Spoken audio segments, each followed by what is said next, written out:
कथा श्रवण रूपी उबटन लगा करके मनन रूपी सुनीर से स्नान करवाइए और श्रद्धा रूपी फूले लगा करके, तिल लगा करके, और फिर इसके बाद नम्रता रूपी वस्त्र धारण कराइए।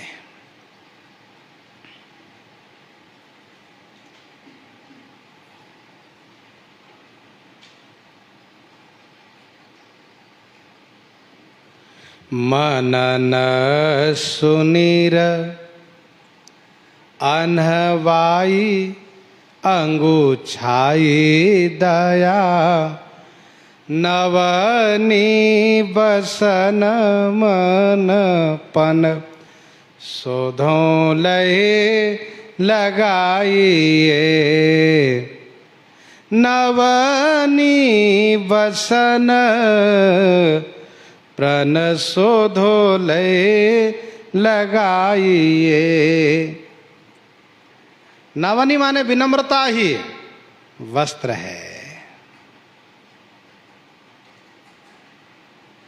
किसी को चाहे कितना श्रृंगार कर दीजिए और यदि वस्त्र नहीं पहनाइए तो उसकी शोभा नहीं है। विधु बदनी सब भांति संवारी सोहन वसन विना बर नारी। विनम्रता ही भक्ति महारानी का वस्त्र है। ध्यान दीजिएगा, भक्ति मार्ग में हम चल रहे हैं, भक्त बन रहे हैं, और यदि विनम्रता हमारे अंदर नहीं आई तो समझ लो कि हम भक्ति महारानी को वस्त्र नहीं पहना पा रहे हैं। विनम्रता और वस्त्र के बिना देखने में पाप है। निर्वस्त्र को देखने में पाप लगता है। केशव कवि ने लिखा श्री रामचंद्रिका में, रावण पूछता है हनुमान जी से, रे कपि तू कौन? हनुमान जी कहते, दूत बलि रघुनंदन जू को रघुनंदन रे। हनुमान जी कहते हैं, अक्ष को घातक, त्रिशिरा खर दूषण, दूषण भूषण भू को रघुनंदन रे। तो त्रिशिरा खर दूषण, दूषण भूषण भू को। तो रावण का एक क्रमशः प्रश्न है, रे कपि तू कौन? अक्ष को घातक, दूत बलि रघुनंदन जू को रघुनंदन रे। तो हनुमान जी कहते, त्रिशिरा खर दूषण, दूषण भूषण भू को। काज का सिय चोर ही देखो, सागर कैसे तरियो काजस गोपद, काज कहा सिय चोर ही देखो। तब रावण ने कहा, कस बंध्यो, कैसे बंध गए तुम? कहा, जो सुंदरी तेरी छुई दृग सोबत पातक लेखो। रात्रि को मैं तुम्हारे महल में आया था, तू मेरे महल में आ गया? कहां? तू सो रहा था और तुम्हारी जो रानियां हैं वो सब निर्वस्त्र सो रही थी, उसको देखने के पाप से मैं बंध गया। तो हनुमान जी कहते, बताओ, हम उस पाप से बंध गए। तो वस्त्र की महिमा है। विधु बदनी सब भांति संवारी सोहन वसन बिना बर नारी।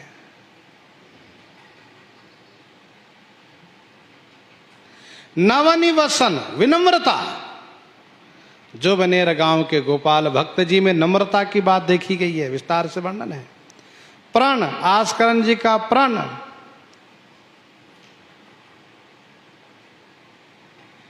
देखो विनम्रता भी अपने आप में बहुत महत्वपूर्ण है भक्ति मार्ग में।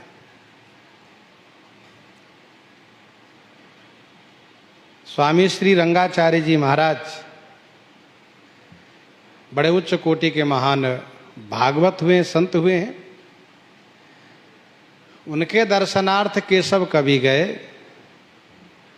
और श्री रंगाचार्य जी की महिमा को उन्होंने बहुत बखान किया, यह सोच करके कि मुझे बड़ा सम्मान मिलेगा, बहुत पुरस्कार मिलेगा।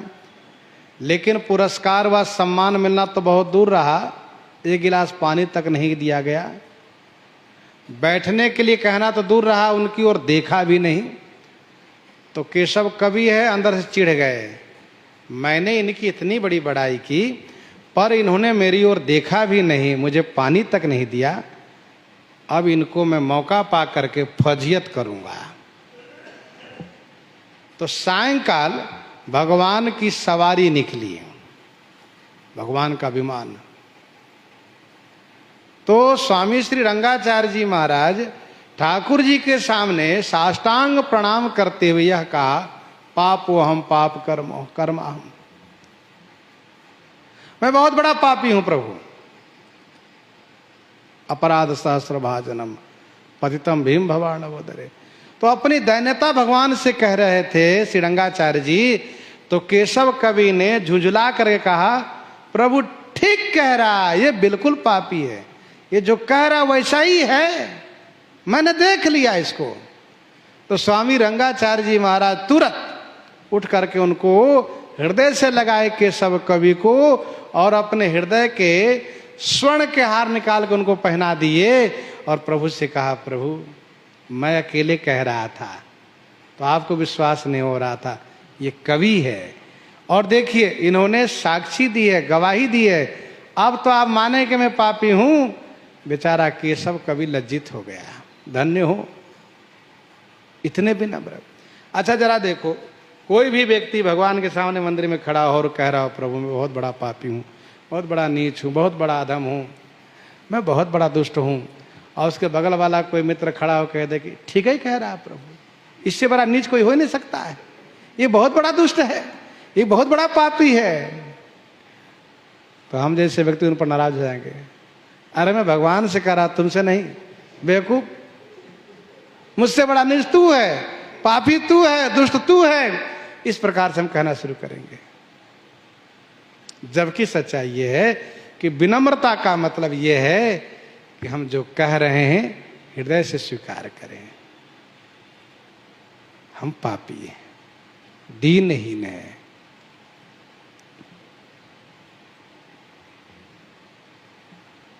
तू दयालु दीन हो, तू दानी हो भिखारी, मौसम दीनन दीन हिता, तुम समान रघुवीर है। तो ये नम्रता होनी चाहिए।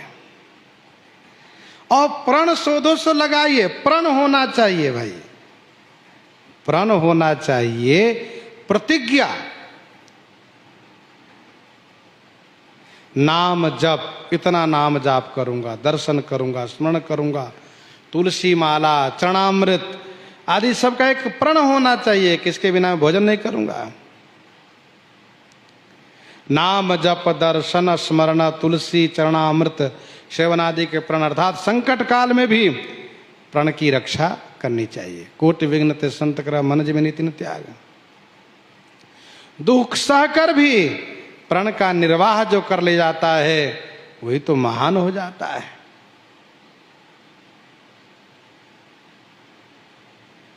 नर्तक नारायण दास जी केवल ठाकुर जी के सामने आगे नृत्य करने का प्रण ले रखा था, और चाहे कोई कुछ कहे नहीं नाचना है, केवल भगवान के सामने।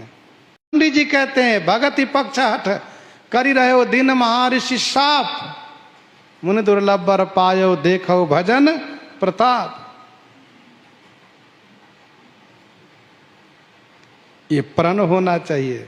अबलो न सानी अब ना सही हो, राम कृपा भव निशा सिरानी, जागे फिर न डसई हो,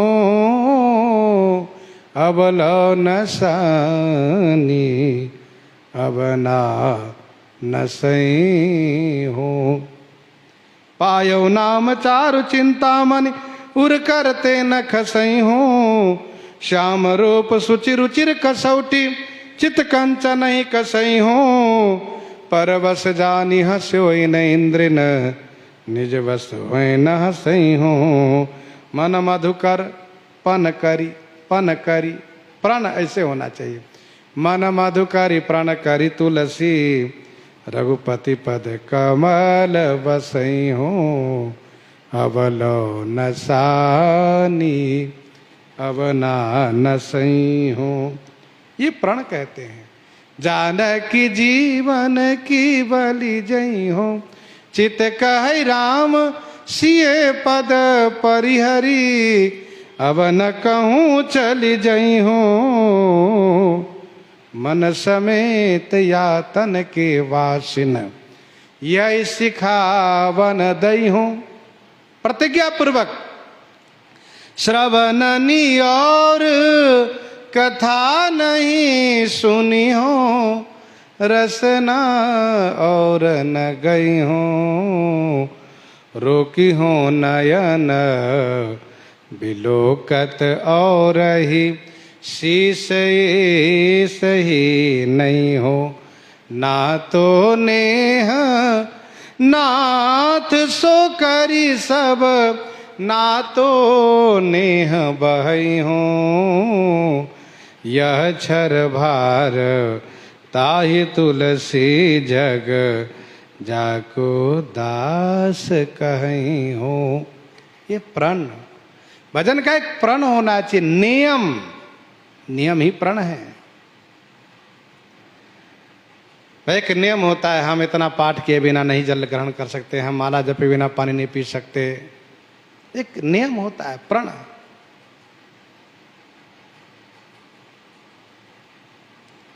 नहीं पपीहा नहीं तजई, तजई तो तन बेकाज, तन छूटे तो कुछ नहीं, पन छूटे तो लाज।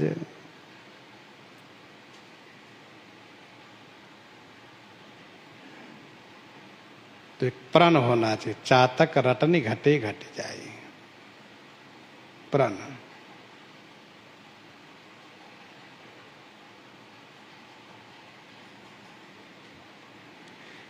प्रण सच्चा होना चाहिए, लचीला नहीं, हिलने डोलने वाला प्रण नहीं होना चाहिए, पक्का होना चाहिए। एक संत जी ने देखा, एक व्यक्ति अपने घोड़े को जबरदस्ती गुड़ खिला रहा है, एक हाथ से मुंह पकड़ के खोलता है, दूसरे हाथ से गुड़ डालता है, गुड़ खिलाता है। तो उसने कहा मैं भी तभी खाऊंगा जब मेरे ठाकुर जी मुंह खोल के खिलाएंगे, अन्यथा मैं खाऊंगा ही नहीं। जब घोड़े के मालिक घोड़े को खिला सकता है तो क्या मेरे मालिक मेरे ठाकुर जी मुझे नहीं खिला सकते? जा करके जंगल में बैठ गए, ऐसी जगह बैठ गए जहां न कोई आ सके न कोई जा सके। मेरे भगवान आएंगे तभी मैं खाऊंगा, वैसे भी नहीं जब तक खिलाएंगे नहीं। एक दिन बीता, 2 दिन बीता, तीसरे दिन अब भगवान को लगा कि भाई मेरा भक्त बड़ा ही हठीला है, चलो कोई बात नहीं खिला आते हैं। भगवान बढ़िया भोजन प्रसाद लेकर आए, भोजन प्रसाद लेकर आए। भगवान को देखते हो तो मगन हो गया, हाँ जय जय जय हो प्रभु, बड़ी कृपा के बड़े दयालु प्रभु आप आ गए अपने भक्त के प्रण को रक्षा करने के लिए, दर्शन देने के लिए। भगवान ने कहा हाँ बिल्कुल भगत जी आप तो बड़े अच्छे हैं, और ठीक है आप तैयार हो जाए पाने का। हाँ प्रभु बिल्कुल। जैसे भगवान ने ऐसे हाथ से मिलाया प्रसाद, मिला के जैसे उठाया वैसे फट से मुंह खोला, तो भगवान अंतर ध्यान हो गए। तो फिर रोने लगा, प्रभु आप कहाँ चले गए, मुझे कौन खिलावेगा? प्रभु ने कहा सुनो अब तुम खा लो, तुम्हारा प्रण था कि मुझे जबरदस्ती खिलाएंगे तब खाएंगे, और मैंने उठाया नहीं तुमने मुंह खोल दिया। और इसका कारण यह था कि भगवान की एक छवि और ठाकुर जी की प्राप्ति, और दूसरी बात बढ़िया चकाचक ठाकुर जी प्रसाद लेकर आए, कहाँ मन माने, भूख भी लगी थी, तुरंत झट से मुंह खोल दिए। भगवान अंतर ध्यान हो गए। प्रभु ने कहा सुनिए भगत जी अब अपने से पाइए, अब नखरा मत कीजिए, नाटक मत कीजिए, पाइए। आपका प्रण जो था ना वो ढीला था, आप याद नहीं रखे, कहाँ प्रभु गलती हुई? कहा आप कोई बात नहीं, प्रसाद तो मैंने ही दिया ना, पालो। अच्छा ठीक है प्रभु। सोचा कि प्रसाद भी आ गया ठाकुर जी के हाथ से, अब छोड़ू ठीक नहीं है, पालो। तो प्रण का मतलब हट न छूट छूटे बरुदेहा। हाँ ये प्रण होता है। रंतिदेव महाराज ने प्रण ले रखा था। और प्रण का मतलब तजौन नारद करो उपदेशु, आप कहें सतवार महेशु।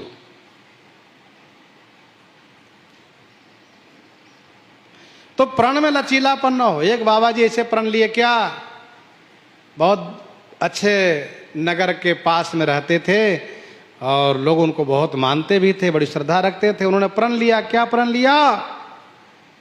कि मैं उन्हीं के घर भोजन करूंगा जो मुझे 56 व्यंजन पवाएगा। अब उस नगर में बात फैल गई कि बाबा जी का एक प्रण है कि जो 56 व्यंजन बनावेगा उसी घर खाएगा। तो गृहस्थ आश्रम में रहने वाले रोज 56 व्यंजन कौन बनावे? और ये बाबा जी भूखे रह जाएंगे तो गांव के लिए हित नहीं है, लोगों के लिए अच्छा नहीं है। क्या करें, कुछ समझ में नहीं आ रहा। बाबा जी का प्रण है 56 भोग बनाएगा उसी घर खाऊंगा। तो एक बड़ा तार्किक दिमाग के था, कहा सुनिए मैं परीक्षा तो ले लूँ, सही में इनका 56 भोग का प्रण है कैसे झूठा ही है। जाकर इन्होंने निमंत्रित किया, महाराज कल आप ठीक 12 बजे पधारिए। तो संत जी ने कहा 56 व्यंजन बना रहे हो ना? कहा 56 नहीं 58 बनाऊंगा, 2 बढ़ा करके। कहा अच्छा ठीक है। दूसरे दिन ठीक समय से आ गए बाबा जी। इन्होंने ले जा करके दूसरे मंजिल के कमरे में उनको बढ़िया से ठहरा दिया, पंखा वगैरह लगवा दिया। और खाते नहीं तो पिएंगे भी नहीं, जल पानी देने की जरूरत नहीं है।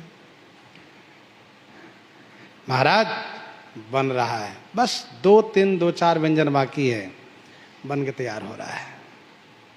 तब तक महाराज कुछ सुनाइए, कथा सत्संग सुनाते गए, सुनते गए, सुनाते गए, सुनते गए। भगत जी देखो तैयार हुआ कि नहीं, तो 3 बज गया। गए लौट कर आया, कहा महाराज बस 1-2 और बाकी, बस तैयार है। अच्छा ठीक है। फिर चर्चा शुरू हुई। शाम को 5-6 बजने लगा। भगत जी क्या बात है? गए तो उधर से बेचारे उदास होकर लौटे, बहुत उदास होकर के। संत जी ने पूछा क्या बात है भगत जी? कहा जो रसोई बना रहा था ना, वो पानी लेने गया, जल भरने गया, तब तक कुत्ता आकर के कुछ खा गया, कुछ बिखेर दिया, सब बेकार कर दिया। अब आप साधु महात्मा है, वो तो आप पाएंगे नहीं कुत्ता का छुआ हुआ। कहाँ, बात तो सही है। अच्छा कुछ चिंता मत कीजिए महाराज, सब व्यवस्था है, फिर से हम बनवाते हैं उन सबको। और तब तक उनके पेट में चूहा कूद रहा है, भूख लगी बड़ी जोर के। अब क्या करें? फिर तो जाकर घर में धुआं करवा दिया। बनाना कुछ नहीं, कुछ बना नहीं रहे हैं, कुछ नहीं रखा है। हाँ धुआं कर दिया, जिससे उनको लगा कि हाँ बन रहा है। आए लौट करके दोबारा कि महाराज बन रहा है, बनने में अब 56 भोग, चूल्हा एक ही है, 2 है, बनाने में थोड़ा टाइम लगता है महाराज। तब तक आप कुछ चना चबेना कहिए तो ले आऊं, उसको पा लीजिए और थोड़ा जल पी लीजिए, तब तक बन जाएगा। हाँ ले आओ। फिर भूख बहुत जोर लगी, ले आओ जाओ बच्चा। फिर उन्होंने छत के तीसरे मंजिल पर जाकर कहा सुनो सुनो गांव वालों सुनो, बाबा चना मांग रहे हैं, चना और नमक मरचा किसी के पास हो तो ले आओ। तब तक एक लेकर आया, कहा लो महाराज, और कहा सुनिए अब इस तरह से नखरा मत कीजिए, जो मिले भोग लगा के पा लिया कीजिए। हम अमुक चीज नहीं खाएंगे, हम अमुक चीज नहीं खाएंगे, हमें इतना चीज होना चाहिए, ऐसा नखरा मत किया करिए। भक्त की श्रद्धा है, यथा शक्ति यथा भक्ति, जो बनाए भोग लगाइए पाइए। कहाँ भाई सही बात है। तो महाराज रोटी साग बना है, ले आवे, कहाँ ले आओ वही। तो कहने का अभिप्राय ये है कि प्रण में यदि लचीलापन हो तो ठीक नहीं, प्रण का मतलब मजबूती के साथ प्रण होना चाहिए। आभरण नाम हरि साधु सेवा, कृण फूल मानसी सुनत संग अंजन बनाइए, आभरण नाम। भक्ति महारानी का श्रृंगार में आभूषण क्या है? कहा नाम। हरि नाम संकीर्तन, भगवान के नाम का जाप करिए, यही श्रृंगार है उनका, आभूषण है, ये गहने हैं उनके, नाम आभरण है। और हरि साधु सेवा, हरि सेवा साधु सेवा, ये कर्णफूल, कान के कनफूल हैं। और मानसी पूजा, मानसिक पूजा ये क्या है? सुनथ। सुनथ माने सुंदर नथुनी है, नथ है। और संग अंजन बनाइए, और सुसंग माने सुंदर सत्संग। ये सत्संग करना ये क्या है? अंजन काजल लगाइए। हाँ, आभरण नाम, नाम का जाप यही आभूषण है। भक्तमाल जी में सुनिएगा अंतर्निष्ठ राजा की कथा, कैसे नाम निष्ठ थे वे। हरि और साधु सेवा, श्री रत्नावती जी हरि सेवा के प्रति अनुरक्त, साधु सेवा में सदावर्ती महाजन, मानसी सेवा में रघुनाथ गोस्वामी जी, और सत्संग करने में गोपाल भक्त, ग्वाल भक्त, इन सबका नाम आता है। नाम का स्मरण, नाम का जाप, यही आभरण है।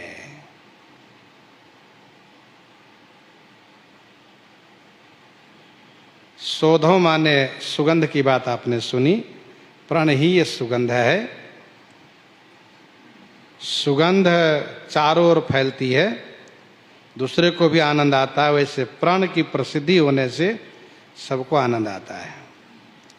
गहने अनेक होते हैं, वैसे भगवान के नाम अनेक हैं, इनके नाम अनेक अनूपा। ज्ञान भक्ति वैराग्य के भूषण, ये भगवान का नाम है, सबका आभूषण है।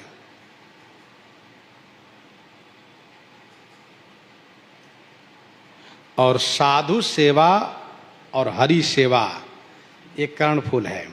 कर्णफूल जो होता है ना, यह सुहाग के प्रतीक होता है। कर्णफूल सुहाग के प्रतीक होता है।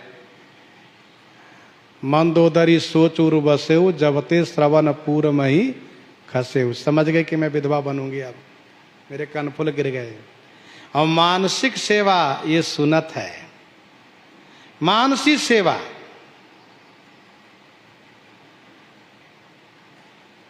तो हरि और साधु दोनों की सेवा होनी चाहिए। भजबे को दो सुगर है, कहे हरि के हरिदास।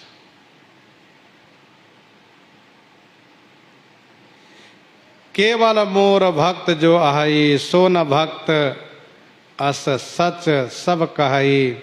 मेरे भक्तन कई जो भक्ता, ते साचे हम में अनुरक्ता। तो भगवान और संत दोनों की सेवा होनी चाहिए, क्योंकि भगवान के हृदय में संत है, संत के हृदय में भगवान है। और जहां तक मानसी सेवा की बात है, मानसी सेवा की बड़ी महिमा है।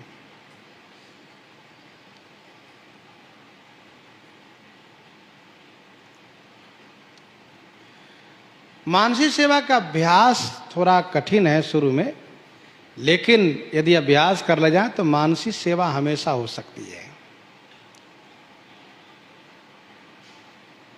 एक बड़ी बात है ये।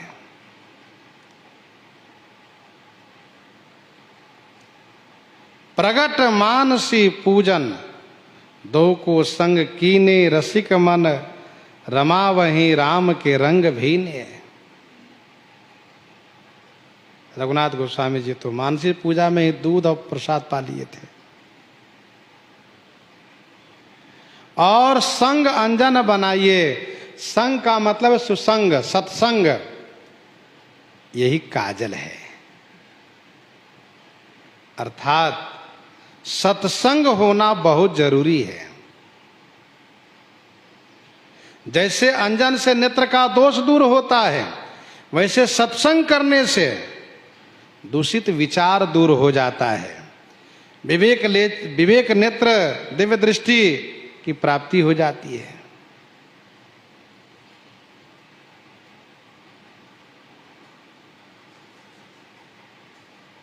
मति की रति गति भूति भड़ाई, जब जहि जतन जहां जहि पाई, सो जानब सत्संग प्रभाव, लोक हो वेदना नु पाऊ।